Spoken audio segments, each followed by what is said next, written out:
ձեր ուշադրությունը հրավիրել ուրիշ փաստի վրա, որի մասին ըստ էության խոսեցի, հիշատակելով Հայաստանի անվտանգության խորհրդի քարտուղարի եւ Ադրբեջանի նախագահի օգնականի հանդիպումը,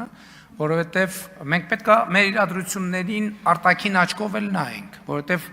արտաքին աշխարհում եւ ոչ միայն Ադրբեջանում, այլ արտաքին աշխարհում կարող է հարց ցակել։ Մի րոպե Հայաստանի Հանրապետությունում 500,000 քաղաքացի կա, որ մտածում է, որ պետքա ծովից ծով Հայաստանը գնալ վերցնել, կամ պետքա Ղարաբաղը հետ բերել, կամ պետքա գնալ Ղարաբաղ, կամ պետքա վերանայել խաղաղության համաձայնագիրը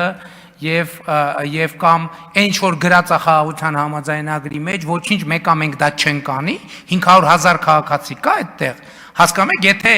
ընկալումը լինի այնպես, որ այդքան մարդ կա, ես ուզում եմ հղում անել իմ ընտրություններից առաջ արած հայտարարությանը, որ մեզ պետքա սահմանադրական մեծամասնություն, որպեսզի մենք բացառենք պատերազմը։ Եթե մենք հիմա չկառավարենք այս իրավիճակը եւ ընկալում ստեղծի, որ Հայաստանի Հանրապետությունում 500,000 մարդ կա, որ ասում է մենք պետք է Ղարաբաղի շարժումը շարունակենք,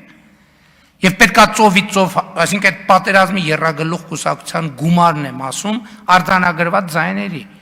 Դա շատ լրջորեն կսրի քաղաքական, ռազմաքաղաքական իրավիճակ Հայաստանում, մանավանդ այն պայմաններում, երբ որ մենք այսօր ունենք նոր բանակ եւ կարա հարց առաջանա, կարող է այդ բանակը հայտնվի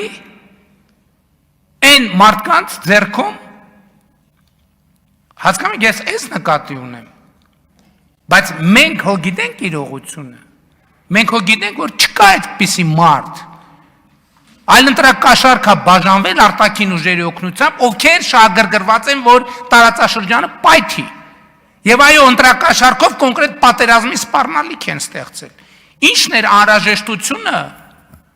որ այս նախընտրական շրջանում ընտրություններից 3 օր, 4 օր հետո կամ չգիտեմ քանի օր հետո, ասենք այդ ձևաչափով հանդիպում կազմակերպվի, որպեսզի մենք կառավարենք այդ սպառնալիքը,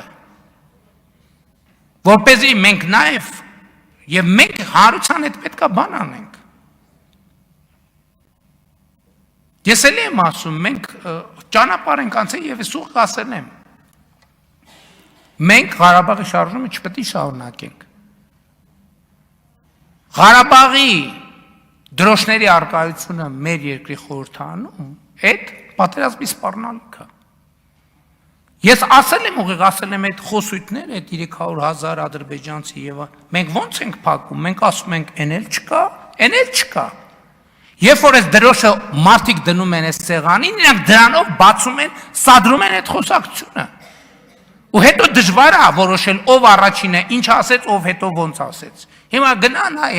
Ղարաբաղի կոնֆլիկտի մասին էլ։ Մենք մեր ճշմարտությունն ունենք Ադրբեջանը։ Առաջինը ով ասեց, առաջինը ինչ արեց, առաջինը ով կրակեց, առաջինը ով սպանեց։